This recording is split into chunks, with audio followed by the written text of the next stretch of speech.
cumprindo as suas posições, ou no entendimento do Renan, devem ser retirados, devem ser depostos? Eles precisam imediatamente ser depostos das suas posições. O Alexandre de Moraes e o Dias Toffoli, estou falando nominalmente dos dois, isso porque ainda não pegaram outros. Eles claramente estão envolvidos no escândalo do Banco Master. E não adianta o Alexandre de Moraes ficar fingindo. Ele disse que primeiro não havia o contrato da esposa dele com o banco. Foi demonstrado depois, ela já reconheceu que houve. Depois ele falou que não havia as conversas. Agora estão claras. Agora descobriram, inclusive, viagens conjuntas dele pra tomar uísque e depois foi pra Trancoso, pra não sei o que, pra conversar. Ou seja, o ministro Alexandre de Moraes cruzou uma linha que não se cruza. E é uma linha do tráfico de influência. Vamos dar nome aos bois. O Dias Toffoli foi sócio aqui no Taiaiá, da turma do Banco Master, da turma da JBS Friboi. Isso tem nome também. E eles têm que ser afastados. E se o Senado brasileiro fosse probo e tivesse homem de verdade, eles estariam sendo afastados. Há um homem de verdade lá. O senador Alessandro Vieira está convocando, está levantando assinaturas, mas o Senado de direita que falam é um Senado medroso, sejamos honestos, um Senado muito medroso. Paralelamente a isso, essa descrença que as pessoas estão na política, que é verdadeira, se dá também porque as pessoas elegem, em grande medida, políticos muito corruptos que chegam lá e cometem crimes. E isso vai da esquerda à direita. Eu entendo, saiu uma pesquisa Quest agora e mostram que, por exemplo, o escândalo do Banco Master já começou a colar no Lula e colou no STF. As pessoas, que bom, porque o Lula e o STF tem a ver com isso. Legal, também acho. Mas não se esqueça que às vezes o político que você gosta de votar tem a ver com o assunto também. A direita também está envolvida. E a direita não liga para o assunto corrupção. E o problema de você não ligar no assunto corrupção é que no começo você parece esperto.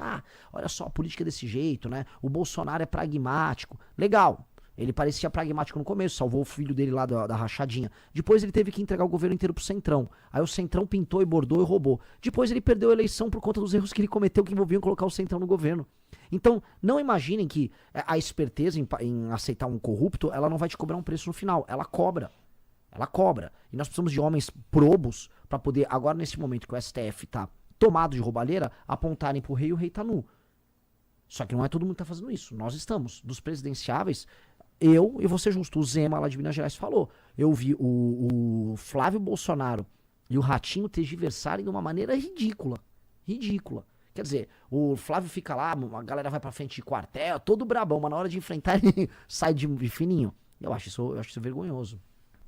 Uma pergunta eu acho que é muito mais reflexiva do que necessariamente uma resposta mais prática e simples. O Brasil tem salvação? Uau, essa pergunta é clara. Eu falo para as pessoas, um lema nosso é o futuro é glorioso. Porque o futuro realmente pode ser muito glorioso. O Brasil, a situação do Brasil não é que ele pode ser salvo de ser um país ruim. O Brasil tem potencial para ser um dos 5 maiores países do mundo. A gente está falando de uma nação que pode mandar no mundo nos próximos 100, 200 anos, junto com outras nações importantes. Agora, o Brasil pensa muito pequeno. As elites brasileiras, elas querem apenas roubar. As elites brasileiras não apenas não olham para os problemas da população mais humilde. Ela vê o Brasil apenas como um fazendão que ela explora, tira a grana dela, põe no bolso. Que é essa elite política, elite judiciária, elite financeira também, tá? E aí a elite não consegue imaginar a solução. O desesperador é o seguinte. Imagina a Índia. A Índia é um país que tem mais problemas sociais que o Brasil. A China é um país que tinha mais problemas sociais que o Brasil. Agora, a elite chinesa e a elite indiana são definitivamente muito melhores do que a elite brasileira. E mesmo com países mais complicados, eles conseguiram colocar esses países numa posição melhor que a do Brasil.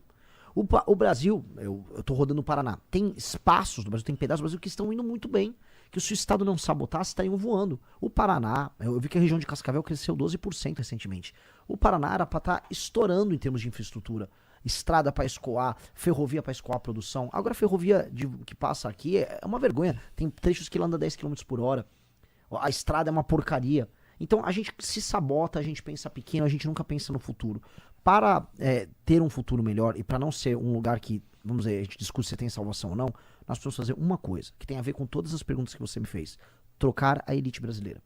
Não é que, tem que não ter elite. Não, todo lugar tem elite. Nós temos que trocar a elite brasileira. Tem que sair esses mesmos exploradores, esses mesmos vagabundos, os bandidos que controlam a gente, e tem que entrar gente muito inteligente, porque a inteligência é a matéria-prima mais importante que existe.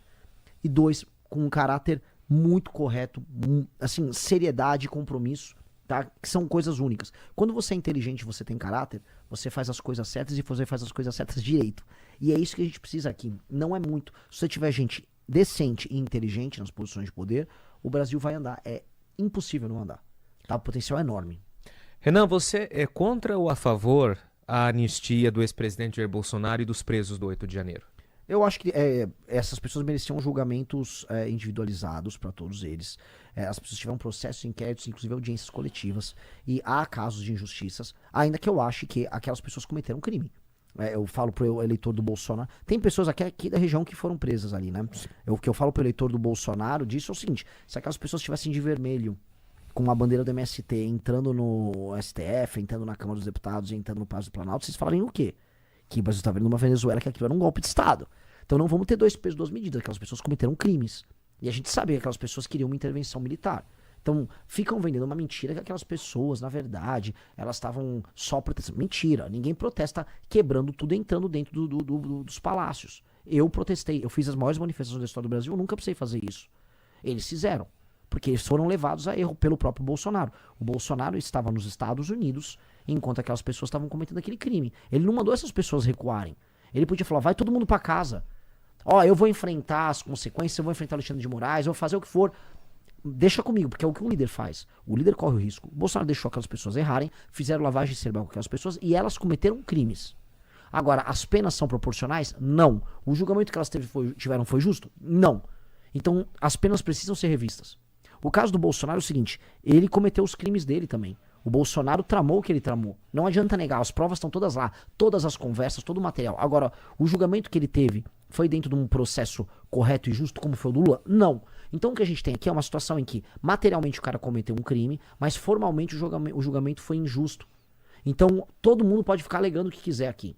Eu não anistiaria o Bolsonaro totalmente. Eu acho que você pode mitigar parte da pena dele porque o processo em si é injusto. Dito isso, aquelas pessoas, as unidades que tiveram com aquelas pessoas que cometeram os crimes, quem não cometeu, quem não participou de invasão, como tem gente que tá presa que não invadiu o prédio público, tem que ser imediatamente solta e as penas têm que ser reduzidas porque a gente vive num país bizarro em que as pessoas que cometeram esses crimes, que são crimes, vão ficar mais tempo na cadeia do que cara que assaltou, estuprou e matou.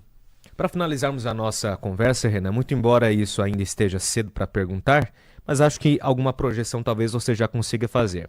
Certamente você busca passar pelo primeiro turno, chegar ao segundo, enfim, e certamente vai trabalhar e buscar a sua vitória. Mas se eventualmente você não passa para o segundo turno e tivermos outros nomes disputando a presidência da República, o Partido Missão, o Renan Santos, vai sair em apoio de alguém?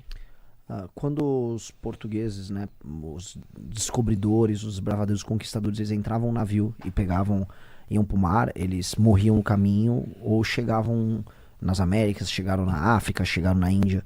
Eles não pensavam, e se não der certo? Eu tô pegando meu barco, tô entrando pra disputa, eu não vou pensar em nenhuma hipótese, em nada além da vitória.